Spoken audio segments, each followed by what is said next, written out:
yang saya pertanyakan sama kawan-kawan Kristen ini semenjak dulu, ya ini saya harus jujur sama ente nih, ya.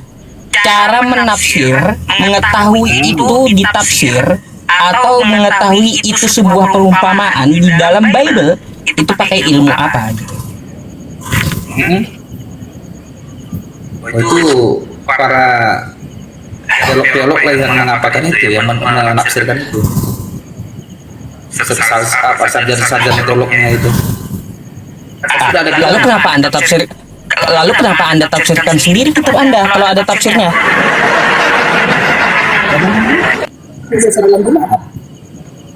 Ini tafsir yang pernah aku baca. Oh, jadi di Kristen itu gini bang, boleh gitu kitabnya itu sesuai pemikiran dia gitu? Enggak juga. Jangan pemikiran. Ayo.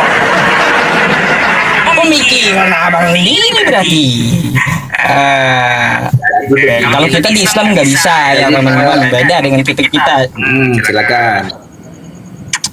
Ya beda dengan kitab kami bang. Kalau kitab kami nggak bisa kayak ente. Ada jalurnya, jalur keilmuannya, memahaminya pun ada. Namanya ilmu alat, nahu sorok. Itu tata kaidah bahasa bang. Masa ngelek ente ini orang terakhir yang naik malam ini bang ya. Kristen habis ini saya mau tutup juga setelah kita bubar gitu karena saya udah ngantuk. Gini, saya mau tanya satu lagi boleh? Iya. Boleh. Coba Anda buka Yohanes 1 nomor 14. Yohanes 1 nomor 14.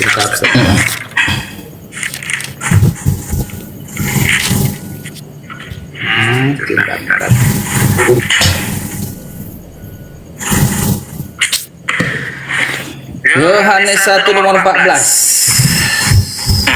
Firman itu telah menjadi manusia, katanya, dan tinggal di antara kita, dan kita telah melihat kemuliaannya, yaitu kemuliaan sebagai anak tunggal Bapa, penuh anugerah dan kebenaran. Amin. Gitu firman Tuhan akan diucapkan. Kapan Yohanes itu melihat firman jadi manusia? Kapan Yohanes itu melihat firman jadi manusia? Melihat firman jadi manusia. Firman yang jadi manusia itu adalah Yesus Kristus itu sendiri. Kapan dia lihat? Yohanes penulis pada saat dia melihat Yesus. Waktu firman, kejadian firman berubah jadi manusia, kapan Yohanes melihat kejadian itu? Itu janganlah ditanya begitu, Ustaz. Masa kapan macam berubah jadi?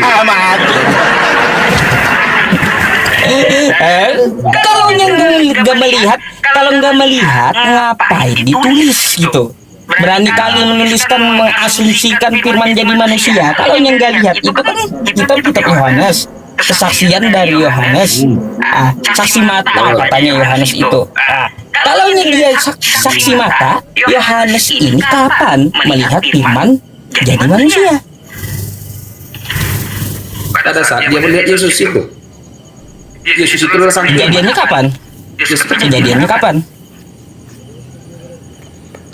Waktu perubahan Yohanes anak Zebedius kan yang ditanyakan itu waktu perubahan firman jadi manusia itu kapan?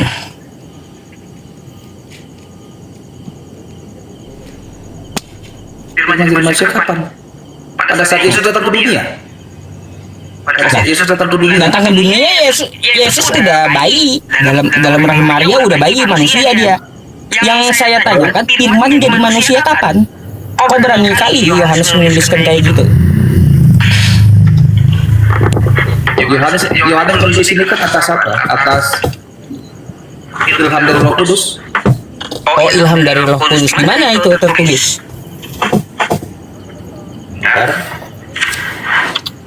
Cari.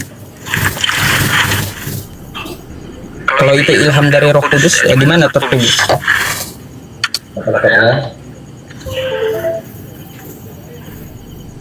Ada itu semua yang kata Paulus itu ya, bentar, diilhamkan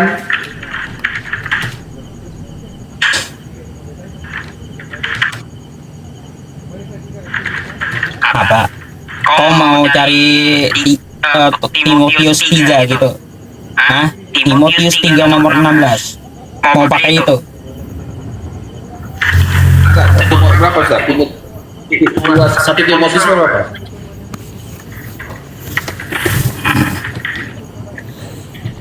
Semua yang diilhamkan apa itu diilhamkan oleh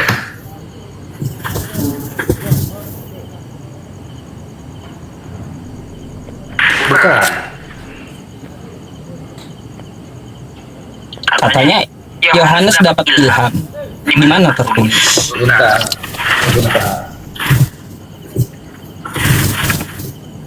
Oh, 2 Timotius 3, sebentar. 2 Timotius 3, 16.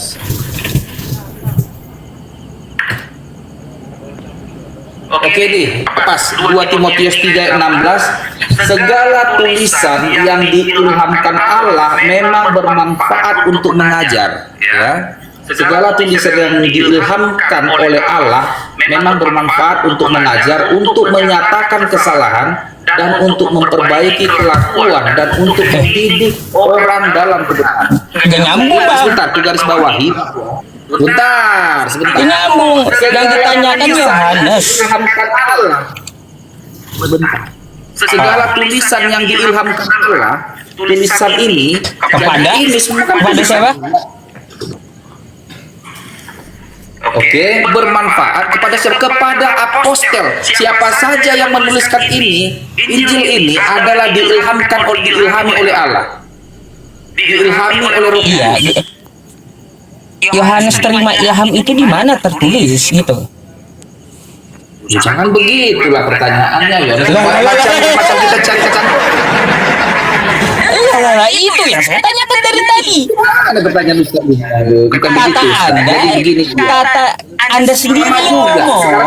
Kalau balik lagi Ustaz, apakah itu Al-Quran diilhami oleh Allah, ditulis oleh Allah? Loh, Apakah enggak Allah kayak yang gitu mengalami proses Al-Quran? Al-Quran. Enggak kayak gitu proses Al-Quran, beda itu Anda. Kalau apakah Al-Quran itu adalah pernyataan Allah? Bukan juga, bukan kayak gitu, bukan yang anda pikirkan itu bukan. Pernyataan Allah.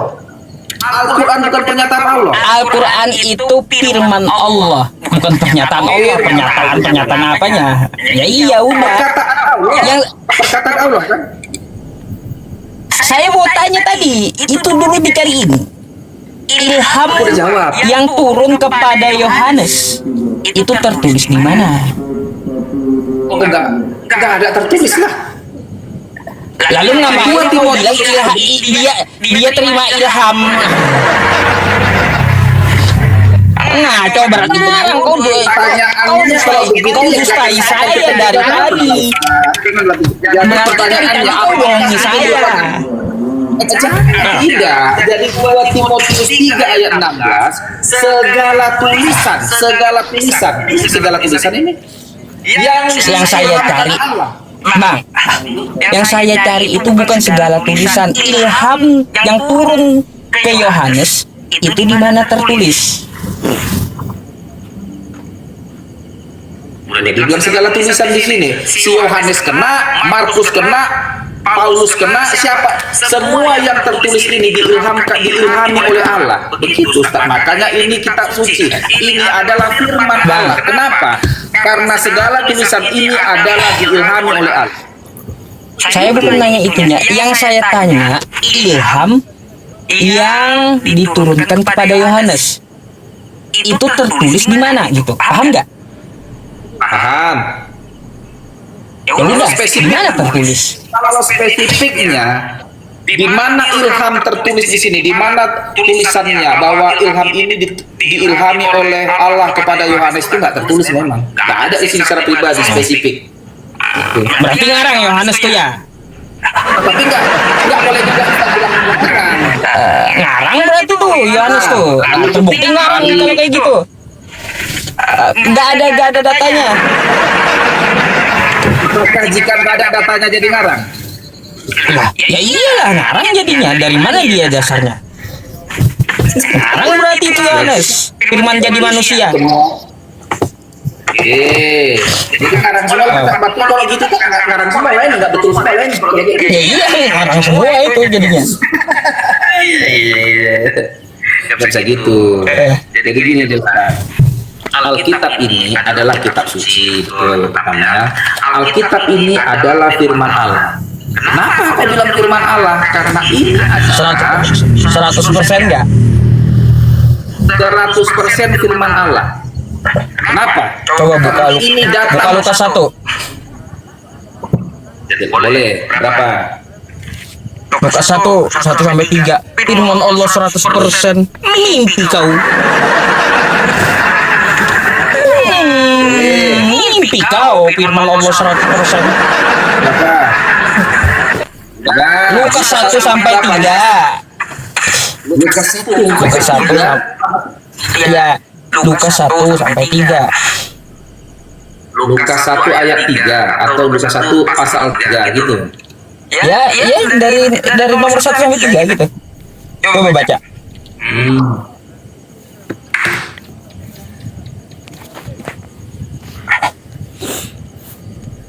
Oke. Lukas. Oh,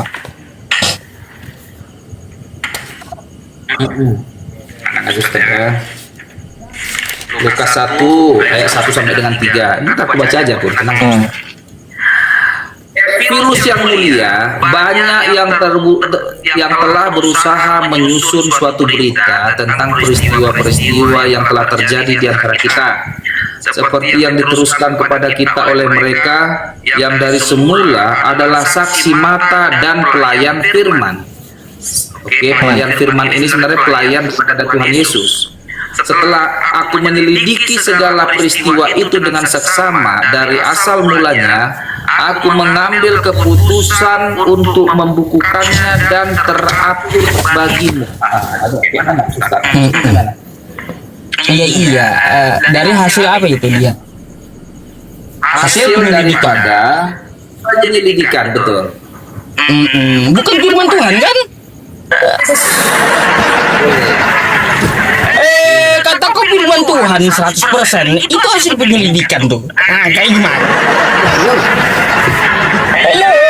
Halo, bang. Berarti gugur klaim kau. Kitab kau 100% firman Tuhan gugur. Kitab kau dari penyelidikan. 100% firman Tuhan mimpi lah. Mimpi. Itu kejadian. Sabar. Kejadian sampai dengan Wahyu, semuanya ini adalah firman Tuhan. Iya, Lukas 1 sampai 3 tadi dia dapat penulisan kitab itu dari mana? Dari penyelidikan. Nah, dari penyelidikan bukan dari firman Tuhan dia dapat. Aduh, gitu aja susah memahaminya. Lukas tuh dari penyelidikan, dia nulis kitabnya bukan dari firman Tuhan. Aduh, bang. Apakah Ya. batasan firman Tuhan menurutmu dengan batasan firman Tuhan menurut kami beda? Itu selisih kita. Ya, Ini bukan masalahnya firman Tuhan ya tidak bisa melalui penyelidikan, nggak mungkin. Kenapa? Menurutmu nggak bisa? Hah? Menurut kami bisa. Maka kayak gimana? Mulai ngarang pula kau kali ini. Ya. Firman Tuhan, di sini kan bukan hanya perkataan Tuhan, peristiwa-peristiwanya pun, nubuatan-nubuatannya pun adalah firman Tuhan. Ya, kenapa? Karena segala tulisan yang dituliskan ini untuk mengajar, menyelidiki, karena itu segala tulisan ini, Ustaz, adalah diilhami oleh Allah. Karena diilhami oleh Allah, maka ini adalah firman Tuhan. Segala tulisan ini Itu kan Lukas menyelidiki. Kalau Lukas tanya orang dalam penyelidikannya, waktu itu Yesus gimana? Lalu dijawab orang itu begini Yesusnya. Apakah orang itu diilhami Tuhan? Ilhami. Dari mana Anda tahu? Dari tulisan itu, segala tulisan ini dilahami Tuhan, pernyataan Nggak tahu kan Anda, Bang? Dari mana Anda tahu? Waktu Lukas melakukan penyelidikan, lalu nanya orang, dari mana Anda tahu orang yang ditanya Lukas tuh, ya, dapat ilham dari Tuhan? dari hasilnya, dari ajarannya, dari tulisannya ini semuanya. Bukan dari mana Anda tahunya? Itu tulisannya udah jadi kan? Kalau Lukas itu, Anda tahu dari mana gitu? Ketika Lukas melakukan penyelidikan, dia tanya orang, ya, dia tanya tuh orang yang ditanya Lukas itu dapat ilham dari Tuhan. Itu dari mana dapat diketahui? Pasti ya keimanan lah Ustaz. Namanya juga iman. Imani saja rupanya. Aduh, itu imani saja sebenarnya. Kacau Bang ini. Jadi kan Imani saja, tidur aja deh. kenapa saya? Aduh. Karena ada dasarnya bahwa segala tulisan ini untuk mengajar dan menyatakan kebenaran adalah dilahami oleh Tuhan. Jadi seluruh tulisan ini dilahami oleh Tuhan. Begitu Ustaz. Oke. Satu lagi boleh nggak Bang? Boleh. Agak rame sih, ya. Agak rame saya nanya sama ente nih Bang. Ya, tadi saya close ya tadi ya. Lukas udah sampai lari ke Lukas, sakit kepala kok sama saya. Coba Matius 26 nomor 18 tadi. Matius 26 ayat 18. Bacain dulu ya.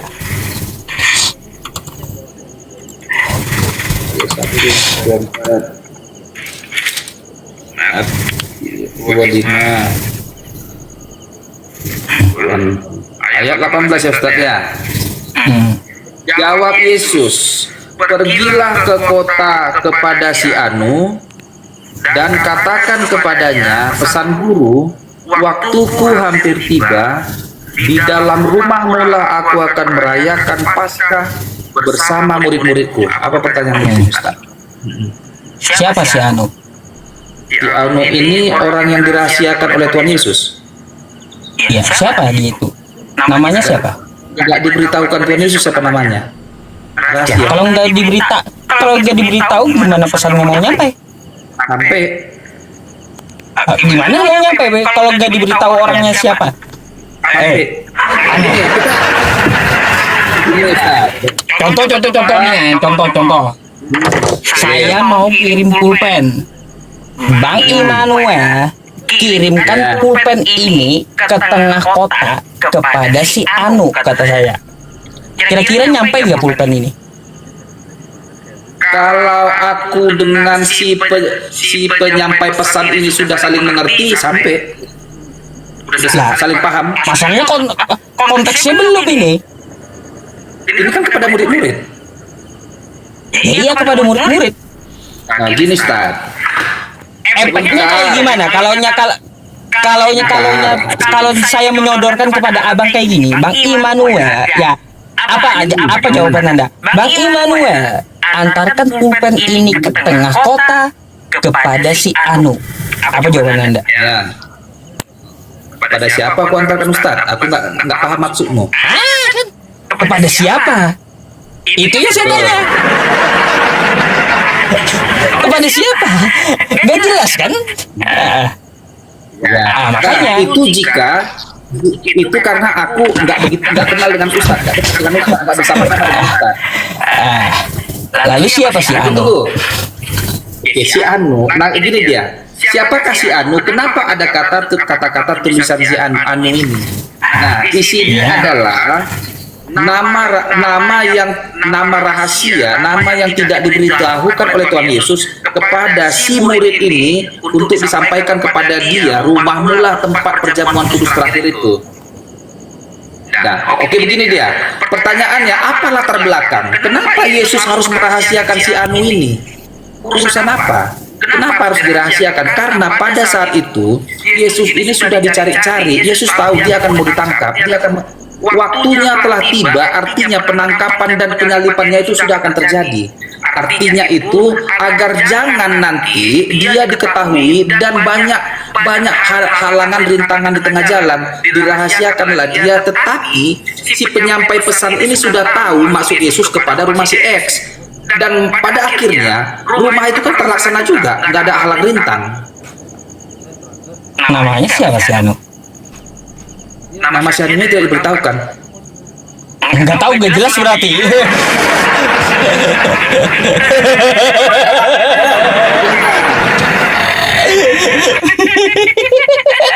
Aneh-aneh tetap kau bang.